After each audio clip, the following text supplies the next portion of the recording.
Hello friends, তা কারা কারা রথ দেখতে যাবে রেডি হয়ে গেছো? এই দেখো, আমি কিন্তু রেডি হয়ে গেছি আর আমার ছেলেও আমার সাথে রেডি হয়ে গেছে। এখন বাজে বিকেল প্রায় 5টা।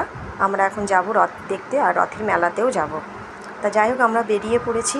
এই যে কী ভাগ্যিস বিকেলবেলা থেকে বৃষ্টিটা থেমেছে, তাই বেরোতে পারলাম, ছেলের আবদারটাও মেটাতে পারবো, তা না হলে হয়তো যাওয়া হতো না। তা আমাদের বাড়ির সামনে যে হাই রোড, সেই হাই রোডটা পেরিয়েই আমাদের যেতে হবে রথের মেলায়। তা যাই হোক, আমরা বেরিয়ে গেছি। আর মানে রথ যেখান থেকে আসবে আর কি, রথের মাসির বাড়ি, আমরা রথের মাসির বাড়ি যেখানে, সেইখান থেকেই আমরা আগে যাচ্ছি, কারণ অনেকটা দেরি হয়ে গেছে আমাদের বেরোতে।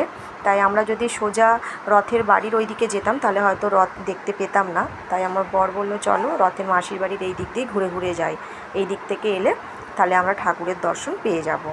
তা বলতে বলতে যাই হোক, চলে এসেছি আমরা। এই যে আসছে আমাদের জয় জগন্নাথ। কত লোক দাঁড়িয়ে আছে দেখেছো, প্রচুর ভিড় হয়েছে কিন্তু। আর এখান থেকে কিছু দূর গেলেই মেলা বসেছে, সেখানে রথের মাসির বাড়ির ওখানেও মেলা বসেছে। তা আমরা সেখানে মেলায় ঢুকিনি, যেহেতু আমরা ঠাকুর মানে দর্শন হয়নি বলে, তাই।